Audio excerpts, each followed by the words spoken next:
Discipleship cuts right to the core of one's being. The discipleship calls for detachment. Discipleship calls for total dependence on the divine providence. The discipleship calls for numerous sacrifices. That is a background to today's liturgy of the word. We know very well Matthew 25, the words of Matthew chapter 25. And today we read Matthew chapter 10.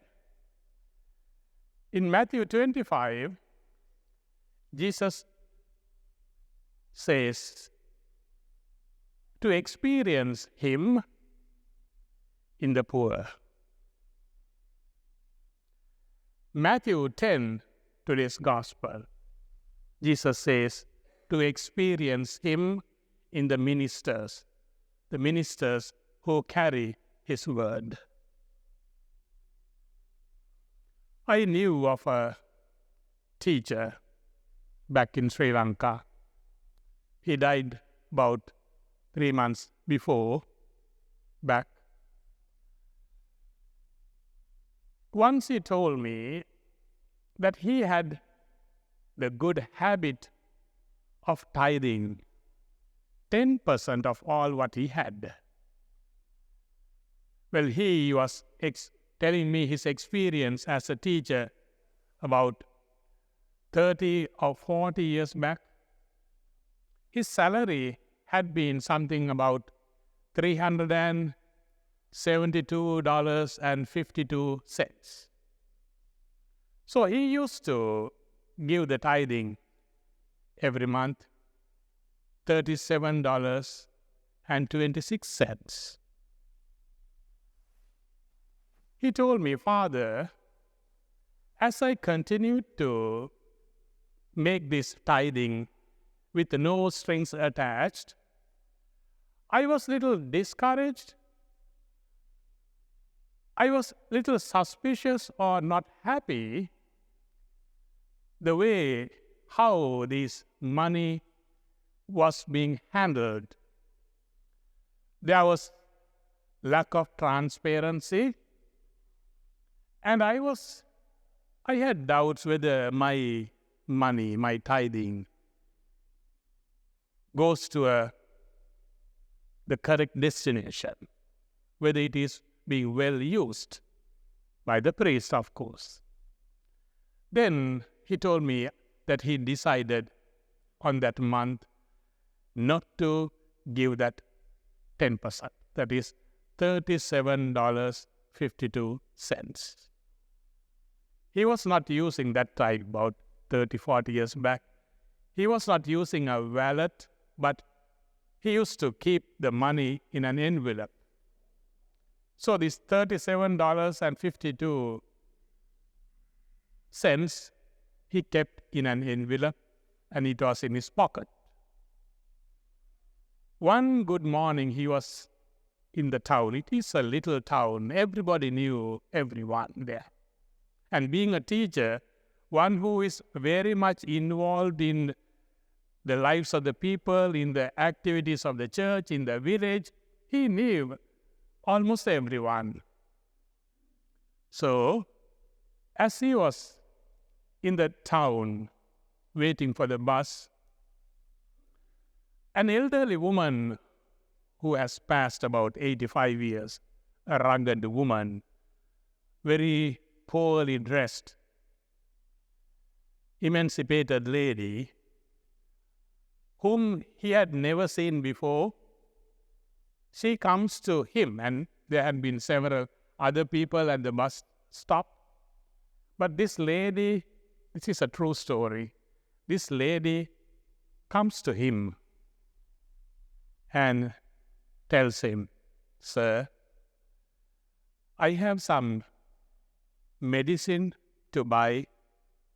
I need $36.52. Could you kindly give that to me? He told me, Father, I started sweating. It was exactly that amount that I decided not to give, and it was right in my pocket. I did not question. I simply took that envelope and gave that to her. And Father, believe me, that was the first and the last time I met her.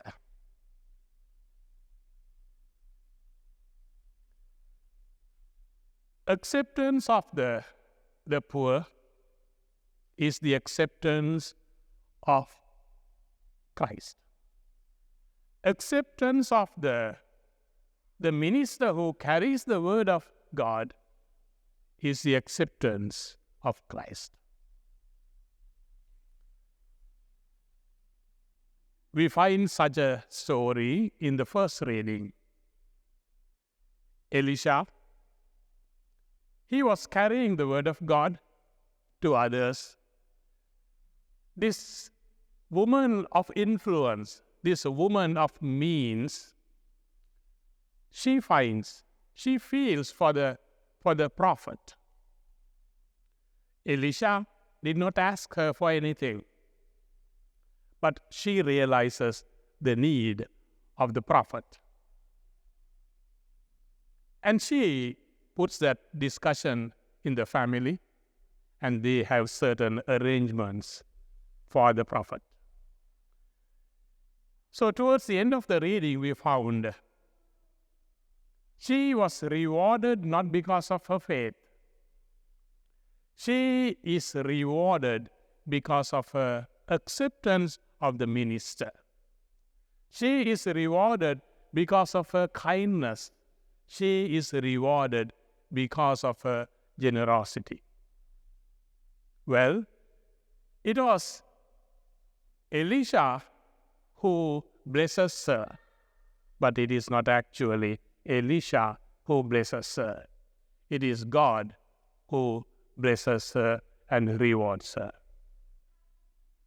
There is no magic or there is no divination in this, but the mere intervention of God. We read in Isaiah chapter 52, verse 7, how beautiful are the feet that carries the word of God. So the acceptance of the minister is the acceptance of God himself. The woman is rewarded, and this reward comes as a gift from God. The disciples are needed. The missionaries are needed. The ministers are needed. Their task is nothing but to carry the word of God to others and to minister the word of God. And in return, the goodness of the people is equally expected. The love, the care you show to them is a care you show to the Lord himself.